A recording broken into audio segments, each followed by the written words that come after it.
when he cometh to make up his jewels, all his jewels, precious jewels, his loved and his own. Like the stars of the morning, his bright. Can we gather our children? Let's bring them together so that we can study this lesson together. For his crown. Let's gather our children, get them ready. He will gather the gems for his kingdom, all the pure ones, all the bright ones, his loved and his. Let's gather our children, families. The stars of the morning, his bright crown adorning, they will shine in their beauty, bright gems for his crown.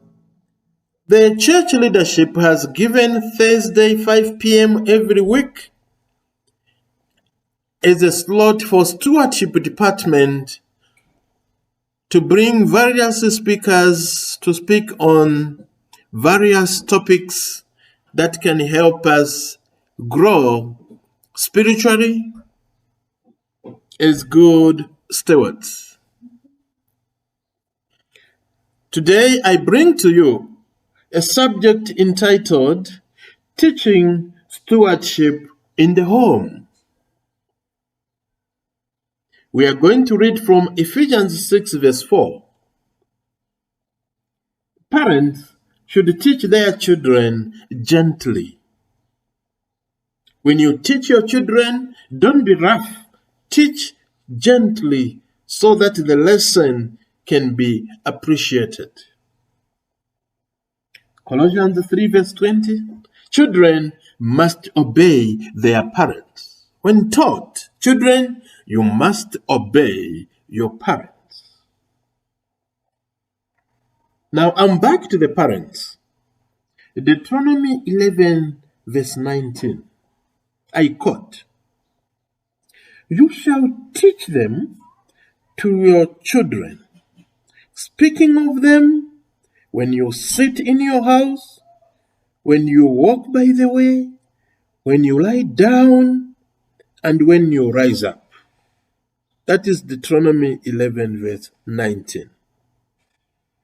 The Bible here says you are going to teach these words of God, the scriptures, to your children.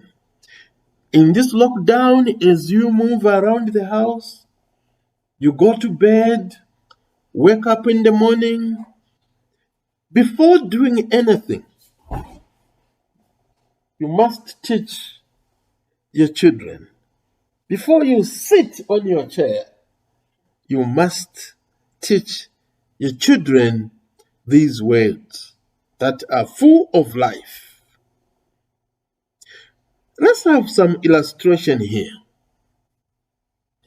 Planting a vegetable garden, tending it, and watching the plants grow is an excellent way to teach children character lessons of patience and perseverance, as well as an appreciation of nature and God's miraculous providence. It also provides an opportunity to talk about tithe and offerings. By dividing up the produce, putting 1/10 aside, and another portion for offerings, or doing the same with the proceeds from selling the produce. In this way, the sense of stewardship can grow organically within a little child. Brethren, children learn by observing sometimes, and they learn better. That's what we call indirect education. I remember my mother helping us divide up our pocket money. It was so exciting to go to Sabbath school with our tithe and offering in our tiny pockets. We were becoming little stewards. We were becoming mini stewards. We were beginning to understand how faith works.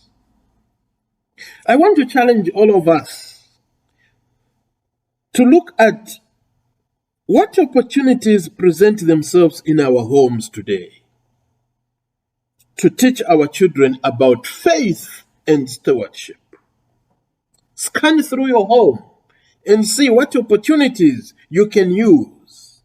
You might not be good in gardening, but there are other opportunities that you can use in the home to concat that spirit of faith and stewardship. Wherever we live, there are sure to be examples in nature of the sustaining power of God. May we take hold of such inspiration and remain connected to the source of the wellsprings of life, so that our lives can overflow in blessing to those around us.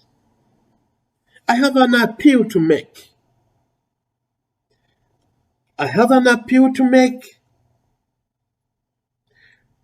To everybody.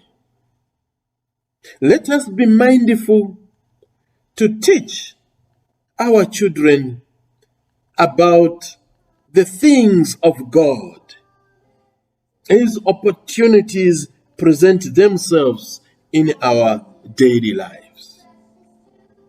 It's very important for us to be mindful to teach our children about the things of God as opportunities present themselves in our daily lives.